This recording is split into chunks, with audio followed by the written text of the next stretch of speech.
So, जैसा कि आपको पता है कि we are going to celebrate the 77th Independence Day of our country, that's India. तो इस हवाले से मैं कुछ आपको फैक्ट्स बताना चाहूंगा कि शायद आपने पहले कभी नहीं सुने होंगे. I will try to keep it in short and very short, क्योंकि टाइम कम है और धूप भी बहुत है, लेकिन मुझे उम्मीद है आप गौर से सुनेंगे. शायद आपने पहले कभी नहीं सुने होंगे ये सारी चीजें. जैसा कि आपको पता है कि ब्रिटिश जो है उन्होंने इंडिया पे कब्जा कब किया था, बैटल ऑफ पलासी से, यानी कि 1757 से जब बैटल ऑफ पलासी में सिराजुद्दौला की हार हुई थी, तो वहां से ब्रिटिश रूल की शुरुआत हो गई थी. और वहां से लेकर बराबर 1757 से लेकर 1857 तक वहां पे जो रूल रहा वो ईस्ट इंडिया कंपनी का रूल रहा. आप ध्यान से सुनिएगा मेरी बात, ईस्ट इंडिया कंपनी का रूल रहा. लेकिन 1858 में कुछ ऐसा हुआ कि वो पावर शिफ्ट करने पड़े ब्रिटिश क्राउन की तरफ से. और 1858 से लेकर 1947 तक जो यहाँ पे रूल रहा, पावर्स रहे, वो ब्रिटिश क्राउन के दरमियान रहे. तो इन दौरान बहुत सारे स्ट्रगल्स हुए, यानी कि इंडिया ने एटलीस्ट 200 साल तक अपनी आजादी की स्ट्रगल जारी रखी और उसके बाद आजादी हुई. और इस स्ट्रगल में आप ध्यान से सुनिए, इस स्ट्रगल में इंडिया ने बहुत सारे सेक्रीफाइसेस की. इस स्ट्रगल में इंडिया के बहुत सारे जानी और माली और बहुत सारे इवेंट्स और मूवमेंट्स ने जन्म लिया जो कि आजादी के लिए थे. फॉर एग्जाम्पल हम बात करते हैं उसमें क्विट इंडिया मूवमेंट की, हम बात करते हैं नॉन कॉपरेशन मूवमेंट की, हम बात करते हैं दांडी मार्च की, हम बात करते हैं बादशाह बंगाल की, इसी तरह से जलियांवाला बाग, इसी तरह से execution of Bhagat Singh, Sukhdev and Ashfaq Ullah Khan. ये सारी चीजें इसी तरह से हुई जिस तरह से, और ये आजादी ऐसी नहीं हुई, इसमें बहुत सारी सेक्रीफाइस करनी पड़ी, नंबर 1. और दूसरी बात मैं आपको बताना चाहूंगा कि हमेशा हम 15 अगस्त को ही क्यों इंडिपेंडेंस डे मनाते हैं, इसके हवाले से मैं बात करता हूं. कोई और डेट क्यों नहीं, कोई और तारीख क्यों नहीं, मैं इस हवाले से बात करना चाहूंगा.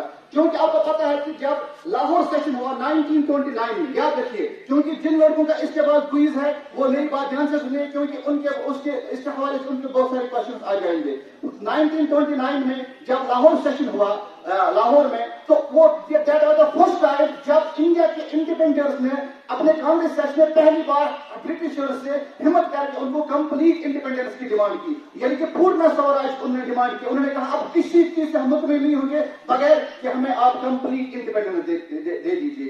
लेकिन उसी दिन एक और डेट तय की गई, 26 जनवरी, यानी कि 26 जनवरी को हम अपने मुल्क के लिए आजादी का दिन मनाएंगे. उस सेशन में एक चीज तय हो गई. और 1913 से लेकर 1947 तक जितने भी 26 जनवरी आते थे, हर साल इस 26 जनवरी को इंडिपेंडेंस डे के तौर पर मनाया जाता था. लेकिन फिर ऐसा क्या हुआ कि हमें 15 अगस्त को अपनी इंडिपेंडेंस डे मनानी पड़ती है. मुझे इस हवाले से बात करनी है बेसिकली.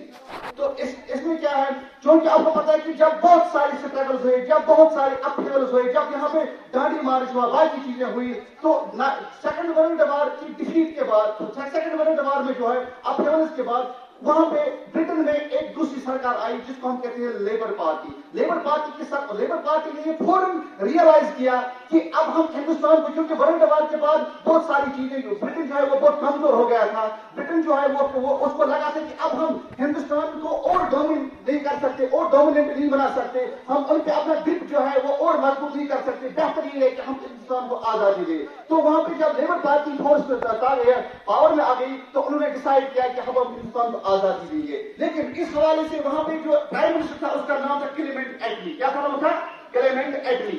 उस क्लेमेंट एटली ने जो है यहाँ पे अपना एक वाइस राय भेजा जिसका नाम था लॉर्ड माउंटबेटन. उस लॉर्ड माउंटबेटन को यहाँ पे भेजा और कहा कि 13 जून 1948 तक हमें हिंदुस्तान को आजादी देनी. और डेट तय हो गया कि 13 जून 1948 को हिंदुस्तान को आजादी मिलेगी.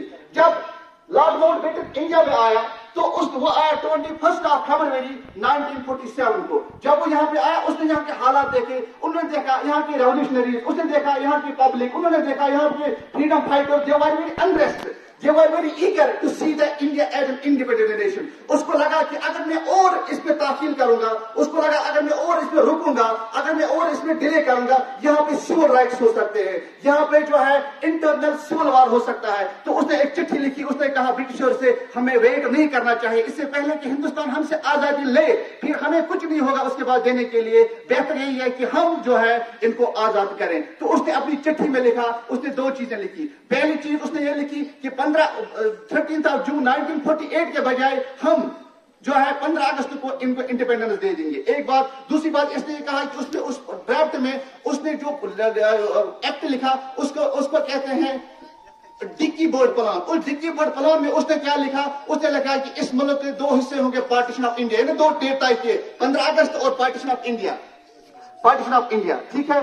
तो इस तरह से जो है I will make it try to make it short. तो इसी तरह से जो है लॉर्ड माउंटबेटन को जब पूछा गया कि आपने 15 अगस्त को क्यों सेट किया कि इसको इंडिपेंडेंस डे के दौरान मनाए जाएंगे, तो उसने उसका जवाब यह दिया कि चूंकि मैं एक फौजी था और मैंने जापान के खिलाफ बहुत सारी जंग लड़ी और जापान को डिफीट करने में मेरा बहुत बड़ा हाथ था, और जो हम जापान पे 2 बम गिराए गए 6 अगस्त और 9 अगस्त को, तो उसमें जो मेरा बहुत बड़ा हाथ था, मैंने उसको डिफीट दी। और 15 अगस्त को हिटोराओ यानी कि जापान के एक एम्पीरियर ने सरेंडर किया था 15 अगस्त को। तो वो कहता था कि मैं इस चीज को इसलिए 15 अगस्त के तौर पे मनाना चाहता था, मैं इसलिए इसको 15 अगस्त के दिन को हिंदुस्तान को आजादी देना चाहता था, क्योंकि इस दिन जापान की सरेंडर का दूसरा साल गिरा था। It was the second anniversary of the Japanese defeat. तो इसलिए जो है हमें इस दिन को 15 अगस्त को हिंदुस्तान को आजादी देनी चाहिए। इसमें 2 चीजें होंगी, एक तो ये कि हिंदुस्तान आजाद होगा, दूसरा कि ये याद रहेगा कि इस दिन जापान ने सरेंडर किया था। तो इसीलिए हम आज 15 अगस्त को, हालांकि मैंने इसको बहुत शॉर्ट किया, टाइम बहुत कम है, बहुत सारा कुछ था जो मैं नहीं कह सका, I am sorry for that. लेकिन अब मैं डायरेक्टली अपनी माइक जो है अपने प्रेजेंटेशन टीम को देना चाहूंगा। Thank you very much.